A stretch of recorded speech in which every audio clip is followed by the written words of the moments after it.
ഇന്ന് സംസാരിക്കുന്നത് PM ശ്രീ പദ്ധതിൻ്റെ ബെനിഫിറ്റിനെ പറ്റിയിട്ട് തന്നെയാണ്.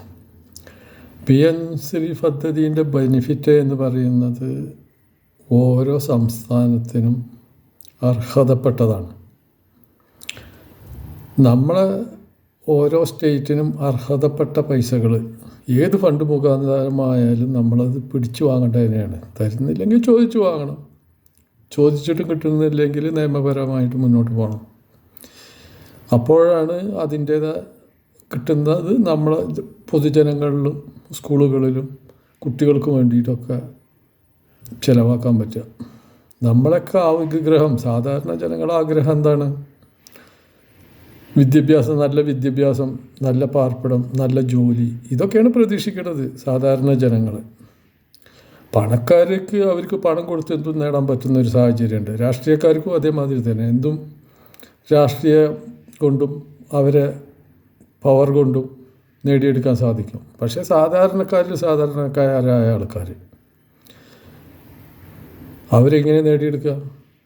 അവർക്ക് കിട്ടുന്ന ആനുകൂല്യങ്ങൾ, ഗവൺമെൻറ്റിൽ നിന്ന് കിട്ടുന്ന ആനുകൂല്യങ്ങളാണ് അവർക്ക് സഹായങ്ങളായിട്ട് വരുന്നത്. അവരെ വിദ്യാഭ്യാസത്തിൻ്റെ ഉയർച്ചയ്ക്കും അവർക്ക് ജോലി കിട്ടാനുള്ളതും, അവരെ SC/ST ആണെന്ന് വിചാരിച്ചാൽ അവർ ഗവൺമെൻറ്റിൽ നിന്ന് കിട്ടുന്ന ആനുകൂല്യങ്ങൾ, ജോലിക്ക് വേണ്ടിയിട്ട് കിട്ടുന്ന സംവരണങ്ങൾ, ഇതൊക്കെയാണ് അടിസ്ഥാനപരമായിട്ട് ഒരു സമൂഹത്തെ ഉയർത്തിക്കൊണ്ടുവരാൻ വേണ്ടിയിട്ട് സാധാരണ ഗവൺമെൻറ് സഹായത്തോടുകൂടി സാധാരണ ജനങ്ങളിലേക്ക് എത്തിക്കപ്പെടേണ്ടത്.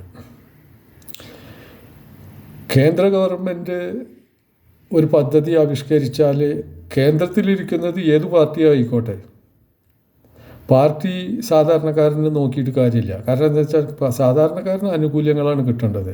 കേന്ദ്രത്തിൽ ആര് ഭരിക്കുന്നോ കേരളത്തിൽ ആര് ഭരിക്കുന്നോ എന്നുള്ളതല്ല പ്രശ്നം. സാധാരണക്കാരെ ഉയർച്ചയ്ക്കും വിദ്യാഭ്യാസത്തിനും അവരെ നിലനിൽപ്പിനും വസ്ത്രത്തിന് പാർപ്പിടത്തിന് ഇതിനൊക്കെ എന്തൊക്കെ ആനുകൂല്യങ്ങൾ വാങ്ങി കേന്ദ്രത്തിൽ നിന്നും കേരളത്തിൽ നിന്നും കിട്ടുകയാണെന്ന് വിചാരിച്ചാൽ അതൊക്കെ അർഹതപ്പെട്ട ആൾക്കാരിൽ എത്തിക്കലാണ് നമ്മളെ രാഷ്ട്രീയക്കാരെ പണി. ഇപ്പോൾ ഇടതുപക്ഷമായാലും വലതുപക്ഷമായാലും ഒരുമിച്ചിരുന്ന് PM ശ്രീ ഫണ്ടിന് വേണ്ട, അത് കാവ്യവൽക്കരണമാണ്, അത് വിദ്യാർത്ഥികളെ എന്താണ് മതം പഠിപ്പിക്കുകയാണ്, എന്താ RS അജണ്ടയാണ് എന്നൊക്കെ പറഞ്ഞിട്ടാണ്.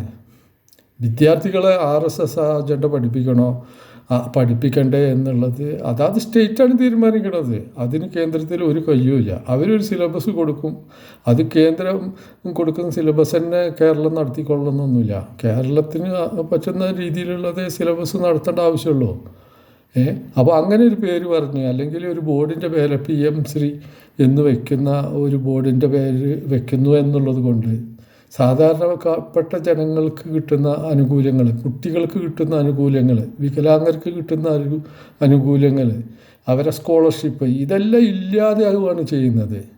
അവരെ ഉയർച്ചയിലേക്ക് കൊണ്ടുവരാനുള്ള സാഹചര്യങ്ങളെല്ലാം നമ്മൾ രാഷ്ട്രീയക്കാർ വേണ്ടെന്ന് വയ്ക്കുന്നത് എന്തുകൊണ്ടാണ്? അവർക്ക് പൊതുജനങ്ങളോട് സ്നേഹം ഉണ്ടെന്ന് വെച്ചാൽ അതെല്ലാം ബലമായി പിടിച്ചു വാങ്ങിക്കൊടുക്കുകയല്ലേ വേണ്ടത്. ഇതല്ലല്ലോ ചെയ്യുന്നത്. രണ്ടു കൂട്ടർ ഇരുന്ന് തീരുമാനിക്കുകയാണ്, അത് വേണ്ട, അത് ഒഴിവാക്ക്. ഇപ്പോൾ ഒരു ഗഡു കിട്ടി ആ പൈസ എന്ത് ചെയ്തു എന്നുള്ളത് അറിയില്ല. അത് കുട്ടികൾക്ക് വേണ്ടിയിട്ട് ചിലവാക്കണം. അടുത്ത ഗഡു വേണ്ട എന്നുള്ള രീതിയിലല്ലേ ഇപ്പോൾ രണ്ടു കൂട്ടരും കൂടി തീരുമാനിച്ചത്. അതിൽ നിന്ന് PM ശ്രീ ഫണ്ടിൽ നിന്ന് ഒഴിവാവണം എന്നുള്ളത്. എനിക്കെന്താ പറയാനുള്ളതെന്ന് വിചാരിച്ചാൽ നിങ്ങൾ ഇതൊന്ന് കണ്ടു നോക്കൂ. PM ശ്രീ ഫണ്ട് മുഖാന്തരം സാധാരണക്കാരായ കുട്ടികളെ ഡൽഹിയിലേക്ക് വിമാനത്തിൽ കൊണ്ടുപോകുന്നത്, PM ശ്രീ ഫണ്ടിൻ്റെ ഒരു ഭാഗത്ത് അവർക്ക് ടൂറായിട്ട് പഠിക്കാൻ വേണ്ടിയിട്ട് കൊടുത്തിട്ട് അവർ യാത്ര ചെയ്ത് അവരൊരു സന്തോഷം നിങ്ങളൊന്ന് കണ്ടു നോക്കൂ. നമ്മളെ മക്കൾ സന്തോഷിക്കണ്ടേ? നമ്മളെ മക്കൾക്ക് സന്തോഷത്തിൻ്റെ ആവശ്യമില്ലേ? നമ്മൾ വോട്ട് ചെയ്തിട്ടല്ലേ ഈ രാഷ്ട്രീയക്കാർ കയറുന്നത്. ഈ രാഷ്ട്രീയക്കാർക്ക് എന്താണ് വേണ്ടത്? അവർക്ക് വോട്ട് ചെയ്യുന്ന ആൾക്കാർക്കുള്ള സഹായമല്ലേ ചെയ്യേണ്ടത്? അവരെ സന്തോഷമല്ലേ അവർ നോക്കേണ്ടത്? ഇതെന്ത് രാഷ്ട്രീയമാണ് കളിക്കുന്നത്? ഇതൊന്ന് കണ്ടു നോക്കും.